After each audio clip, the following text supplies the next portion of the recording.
Halo semuanya, hari ini kita bakal wawancara seorang entrepreneur yang kreatif dan sangat unik dan menginovasi banyak UMKM. Mau lihat keseruannya?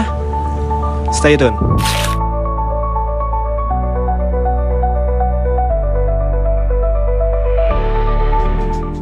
Halo Pak, selamat siang. Kenalin Pak, saya Dawis. Ini teman saya Hadai. Kita dari mahasiswa BINUS Pak, lagi ada proyek akhir nih. Ya. Kita untuk mewawancarai UMKM. Ya. Nah, kebetulan kita tertariknya melihatnya ke sini, UMKM Barbershop. Ya. Nah, sebelumnya kita bersama Bapak siapa Pak? Saya nama itu Daman Mulyadi ya. Umur sekarang kebetulan udah lumayan, udah menginjak 46, tapi nggak kelihatannya. Masih muda Pak. Masih muda Pak kelihatan. Kelihatan masih muda. Masih muda ya. Nah, lanjut ke pertanyaan selanjutnya Pak. Yang pertama kali membuat Bapak tertarik membuka barbershop ini dengan pengalaman atau inspirasi apa sih Pak? Oh, sebenarnya saya buka barbershop itu kalau dibilang nggak disengaja sih.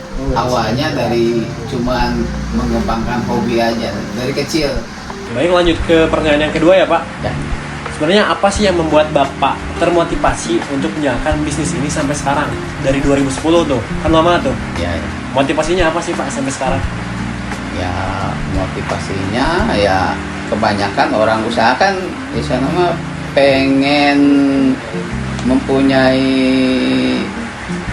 kehidupan ekonomi yang layak lah, gitu Ya, kan, betul. ya. Ya. Intinya dari situ saya pikir ke situ itu karena menurut saya bisnis barbershop itu usaha yang nggak akan pernah mati selama rambut masih tumbuh itu.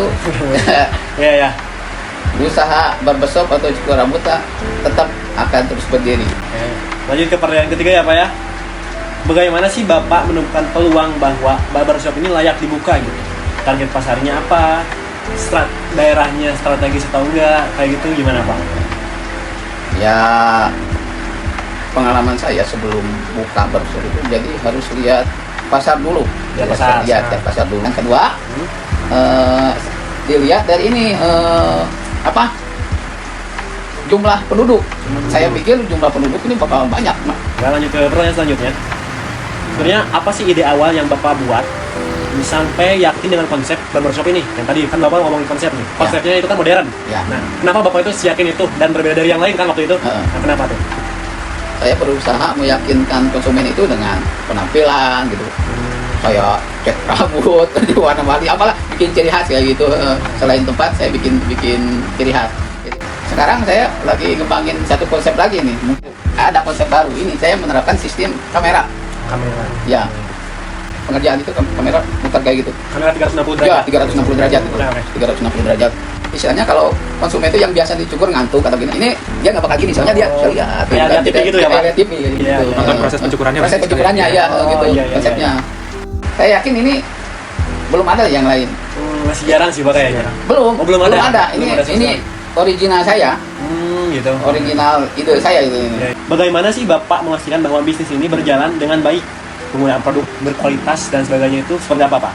Agar bisa berjalan dengan baik. Karena saya menggunakan alat-alat yang termasuk lumayan lah. Enggak. Kalau saya ya pakai alat-alat yang terlalu bawah enggak, atas enggak, ya pertengahan lah gitu. Oke, lanjut ke pertanyaan kena ya Pak. Ya. Sebenarnya model bisnis seperti apa sih yang Bapak terapin ke dalam barbershop ini? Kalau di sini sendiri ada seperti sistem membership gitu nggak Pak? Untuk saat ini ya, sistem member, sistem booking. Sistem member itu kan misalkan ada yang member platinum, Ya. jadi nggak usah ngantri kan, begitu datang dia langsung masuk kayak gitu kan, Ya. member gitu. Ya, jadi untuk saat ini belum saya bisa ada, terapkan, ya. gitu. Nggak tahu untuk kedepannya gitu. Oke. Baik Pak. Lanjut ke pertanyaan selanjutnya Pak. Pertanyaan ketujuh, siapa saja yang Bapak anggap sebagai pesaing di area ini?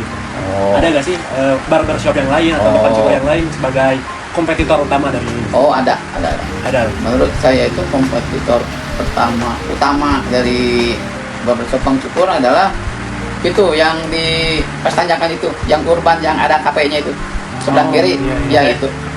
Konsep yang dia unggulkan itu, ya selain ada tempat yang istilahnya mah konsepnya bagus, dia tamahin ada kafenya gitu, tempat makannya, tempat makannya. Tapi menurut saya ada kafenya atau tempat makannya itu ya plus minus, ada untungnya, ya ada ruginya bisa ya kan.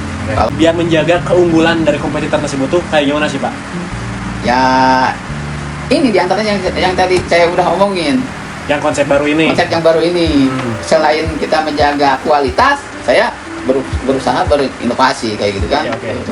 Oke, pertanyaan selanjutnya, jenis kekayaan intelektual apa yang saat ini Bapak miliki di barbershop ini? Seperti merek dagang, desain logo, konsep layanan atau gaya khas yang menjadi ciri-ciri dari barbershop ini, Pak? Nah, diantaranya yaitu nama Mang Cukur itu kayaknya dari Jambai sampai ke atas udah Pada tahu ya? udah pada tahu. Yang paling lama juga mungkin paling dari sini. lama juga, terus ada juga yang dari mulut ke mulut teman-teman gitu. Cuman kalau yang daerah ini otomatis udah tahu lah. Oke. Dari Cijambe, Pasir Jati sampai ke atas di Mekah gitu. Oke, pertanyaan selanjutnya, seberapa penting menurut Bapak perlindungan hak kelayakan intelektual bagi keberlangsungan dan perkembangan barbershop? Ya sangat penting sekali sih. Penting Jadi sekali ya. untuk mempertahankan originalitas itu usaha gitu. Jadi nggak sembarangan orang itu niru gitu kan. Oke. Kalau misal nih, pertanyaan terakhir Pak, rencana atau prediksi Bapak untuk perkembangan di barbershop ini dalam 3 sampai 5 tahun ke depan untuk kayak gimana Pak? Menurut saya kalau kita pengusaha barbershop nggak berinovasi bakalan ketinggalan, Kalah saing, Iya, iya. kalah saing. Soalnya sekarang dari perkembangan gitu menjamur, banyak yang buka gitu. Oke, oke. Hmm. Dia harus berinovasi terus ya, Ya, Pak? Ngikutin berinovasi, zaman ya. ngikutin zaman, ya. Oke, oke. Nah, paling mungkin segitu aja Pak dari kita nih. Sebelumnya makasih banget Iya. Pak. Banyak Pak.